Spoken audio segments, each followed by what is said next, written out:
Hi friends, आज आप लोगों के साथ शेयर करने वाली हूँ सिंपल कटोरी ब्लाउज पेपर फॉर्मा कटिंग। और यह है फुल मेजरमेंट, स्क्रीन पे है, आप लोग देख सकती हो।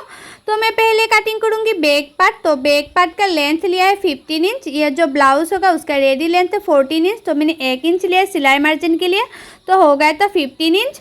और शोल्डर लिया है मैंने 5.5 इंच। अभी उसको इस तरह से मार्किंग कर दिया है। और आर्म होल ले लूँगी 6 इंच, जितना मैंने शोल्डर लिया था उससे हाफ इंच ज़्यादा लिया है आर्म होल के लिए। और चेस्ट है 34 इंच। 34 को 4 से डिवाइड करने से होता है 8.5 इंच। अभी उसको भी इस तरह से मार्किंग कर दूँगी। और एक्स्ट्रा ले लूँगी 2 इंच। कभी भी छोटा पड़ गए तो बड़ा भी कर सकती हूँ। और मैं आप लोगों को जैसे दिखा रही हूँ पेपर में कटिंग करना, आप लोग वैसे ही सेम फैब्रिक में भी कटिंग करके ब्लाउज सिलाई कर सकती है, बहुत ही आसान तरीके से। और आर्म होल की गुलाई के लिए मैंने 1.5 इंच लिया है बैक पार्ट में। और अभी आर्म होल का गुलाई का शेप दे दूंगी। और नेक विड्थ लिया है 2 इंच, मतलब नेक का चौड़ाई मैंने 2 इंच लिया है। और नेक का डीप ले लूँगी 10 इंच। और सिंपल गुलाई का शेप दे दूंगी। आप लोग चाहे तो डीप नेक पे कुछ भी डिज़ाइन दे सकती है, लेकिन मैंने सिंपल गुलाई का शेप ही दिया है। और नीचे से थोड़ा सा फैला हुआ जो नेक है गुलाई का शेप वो दिया है मैंने इस तरह से। और जितना मेरा चेस्ट है, चेस्ट को हाफ करते हुए टेकन दे दूंगी। और टेकन का लंबाई मैंने रखा है 4 इंच। और टेकन का साइड से मैंने हाफ इंच सिलाई मार्जिन के लिए ले लिया है, मतलब मार्किंग कर दिया है। तो मार्किंग करना कंप्लीट हो गया है। अभी इसको कटिंग कर रही हूँ। और मैं आप लोगों को जैसे दिखा रही हूँ कटिंग करना, आप लोग वैसे ही मेन फैब्रिक में कटिंग करके ब्लाउज सिलाई करेंगे तो उसका जो फिटिंग है परफेक्ट आएगा। तो मेरा ये जो बैक पार्ट है वो कटिंग करना कंप्लीट हो ही गया है। अभी कटिंग करूँगी फ्रंट पार्ट। तो फ्रंट पार्ट का जो लेंथ है वो लिया है मैंने 16 इंच। बैक पार्ट से 1 इंच ज़्यादा लिया है लेंथ, क्योंकि जो फ्रंट पार्ट है उसके नीचे बेल्ट होता है, बेल्ट के नीचे फोल्ड करना पड़ता है, इसलिए मैंने 1 इंच ज़्यादा लिया। तो टोटल 16 इंच लिया है। और शोल्डर लिया है 5.5 इंच। और आर्म होल लिया है 6 इंच। जैसे मैंने बैक पार्ट में लिया था वैसे फ्रंट पार्ट में भी ले रही हूँ। और चेस्ट 34 इंच। 34 को 4 से डिवाइड करने से होता है 8.5 इंच। और एक्स्ट्रा ले लूँगी 2 इंच। कभी भी छोटा पड़ गया तो खुल के बड़ा भी कर सकती हूँ। अभी उसको इस तरह से मार्किंग भी कर दूंगी। और फ्रंट साइड में आर्म होल की गुलाई के लिए मैंने 1 इंच ले लूँगी। और उसको गुलाई का शेप दे दूंगी। जो आर्म होल है आर्म होल की मिडिल से इस तरह से गुलाई का शेप दे देना है।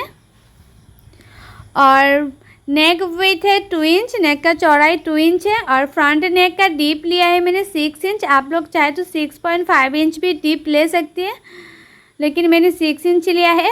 और नीचे की साइड में मैंने 2.5 इंच लिया है चौड़ाई में। आप लोग चाहे तो जितना मैंने मार्किंग किया है इसने में भी ले सकती है, मतलब गुलाई का शेप दे सकती है, लेकिन मैंने नीचे से थोड़ा सा फैला हुआ गुलाई का शेप दिया है। और ऊपर से नीचे तक शोल्डर जो है, शोल्डर से नीचे तक 11.5 में एक मार्किंग कर दिया है। और जो नीचे का पार्ट है वो होगा बेल्ट का पार्ट। और कटोरी के लिए लिया है मैंने 5.5 इंच। और आर्म होल की साइड से लिया है मैंने 2.5 इंच। और जो नेक है, नेक के ऊपर से मैंने लिया है 1 इंच। अभी जो कटोरी है कटोरी का शेप दे दूंगी। और ये है सिंपल कटोरी, मतलब सिंगल कटोरी। और ये कटोरी बहुत ही आसान है कटिंग एंड स्टिचिंग। अभी हाफ इंच ऊपर इस तरह से रखते हुए जो बेल्ट होता है बेल्ट का शेप दे दूंगी, ताकि जो बेल्ट है उसका शेप अच्छी तरह से आए। तो बेल्ट का शेप देना हो गया है। तो मेरा ये जो फ्रंट पार्ट है वो मार्किंग करना कंप्लीट हो गया है। अभी उसको कटिंग कर लूँगी।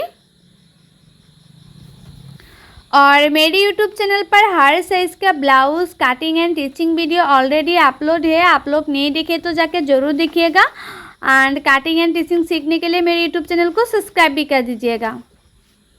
और ये जो सिंगल कटोरी में पेपर कटिंग कर रही हूँ वो मुझे एक दीदी ने रिक्वेस्ट किया था कि 34 साइज सिंगल कटोरी ब्लाउज़ का फॉर्मा कटिंग देने के लिए, तो उसी दीदी के लिए मैंने खास करके ये कटिंग किया है। तो आप लोग ये जो मैंने पेपर में कटिंग किया है डायरेक्ट फैब्रिक में भी कटिंग करके बना सकती है आसान तरीके से। और ये जो कटोरी है कटोरी को मैंने इस साइड से 1/2 इंच और ले लूँगी और उसको तिरछा करते हुए इस तरह से मार्किंग कर दूँगी। और जो मैंने तिरछा करते हुए मार्किंग की है वो एक्स्ट्रा करके इस तरह से काट कर लूँगी। अभी ये कटोरी के पार्ट का बड़ा करना है और कोई भी पार्ट बड़ा नहीं करना है, सिर्फ कटोरी के पार्ट को बड़ा करना है।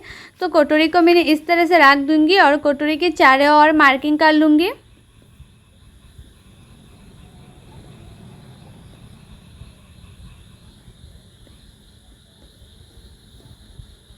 तो कटोरी के चारों ओर मैंने मार्किंग कर लिया है और जो कटोरी है, कटोरी को मैंने नीचे की साइड से 1.5 इंच बड़ा कर लूँगी। ये साइड से 1.5 इंच लिया है और ये साइड से भी मैंने 1.5 इंच लिया है और ऊपर की साइड से मैंने 1/2 इंच ले लूँगी।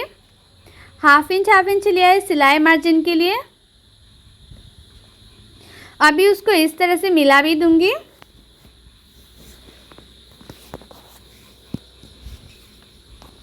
और जो कटोरी है, कटोरी के शेप दे दूँगी इस तरह से, गुलाई के शेप दे दिया है मैंने। और कटोरी को हाफ़ करते हुए नीचे से भी मैं मार्किंग कर दूँगी। तो कटोरी को इस तरह से मैं हाफ़ करूँगी, उसके बाद और एक मार्किंग कर दूँगी। और उसका जो लंबाई है, नीचे का लंबाई मैंने 1 इंच रखा है। आप लोग चाहे तो 1.5 इंच भी रख सकती है। आपका कटोरी बड़ा चाहिए तो 1.5 इंच रख लेना। और साइड से मैंने 1/2 इंच बढ़ा लिया है। अभी जो कटोरी है उसके शेप दे रही हूँ। तो शेप देना हो गया है, मतलब मार्किंग करना कंप्लीट हो गया है। अभी इसको कटिंग कर लूँगी। जिस तरह से मैंने मार्किंग किया है उसकी किनारे किनारे पे मैं कटिंग कर रही हूँ। और बहुत लोगों को कटिंग करने में दिक्कत आती है ना, मतलब कटिंग करना नहीं आती है, वो लोग चाहे तो फर्मा भी ऑर्डर कर सकती है। हर साइज़ का फर्मा है, मतलब अवेलेबल है। और फर्मा कैसे ऑर्डर करना है उसका भी फुल डिटेल से मेरी यूट्यूब चैनल पर वीडियो बनाया है, आप लोग जाके ज़रूर देखिएगा फर्मा चाहिए तो। और कटोरी के पार्ट को मैंने इस तरह से फोल्ड कर दिया है और 1 इंच पे और एक मार्किंग कर दिया है। और लंबाई में मैंने 3 इंच पे और एक मार्किंग कर दिया है। इस तरह से मैंने टेकन के लिए भी मार्किंग कर दिया है और छोटा सा मैं काट भी लगा दूंगी ताकि जो दीदी सिलाई करेंगे उसके लिए बहुत ही आसानी हो, इसलिए। तो मेरा ये जो कटोरी का पार्ट है वो कंप्लीट हो गया है। ये है एक एक पार्ट कटोरी का, इस तरह से जॉइन करना पड़ेगा एक के साथ एक। तो अभी मैं कटिंग करूँगी स्लीव। तो स्लीव के लिए जो बैक पार्ट है, बैक पार्ट से ऊपर से मैंने 1/2 इंच छोड़ते हुए मार्किंग मेजरमेंट ले रही हूँ। तो आया है 9 इंच। तो पेपर को मैंने इस तरह से 2 फोल्ड कर लिया है। अभी 9 इंच चौड़ाई में एक मार्किंग कर दूँगी। 9 इंच चौड़ाई में मैंने एक मार्किंग कर दिया है और लंबाई लिया है 7 इंच और उसको भी मैं इस तरह से सीधा कर लूँगी। आप लोग जितना चाहे इतना लंबाई ले सकते हैं स्लीव का। और जितना लंबाई लिया है उससे 3.5 में नीचे और एक मार्किंग कर दिया है और उसी मार्किंग को मैंने सीधा कर लिया है। और ये साइड से मैंने 2 इंच लिया है और ऊपर की साइड से मैंने 1.5 इंच लिया है। अभी दोनों मार्किंग को मैं इस तरह से मिला दूँगी और जो स्लीव है स्लीव का शेप दे दूँगी। और ये है स्लीव कटिंग करने का सबसे आसान तरीका। और मुहूरी ले लिया है 5.5 इंच और एक्स्ट्रा ले लिया है 2 इंच।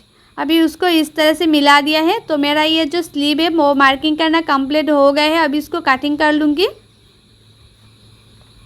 और इस तरह से स्लीव कटिंग करने से जो फिटिंग है परफेक्ट आती है मुहूरी का।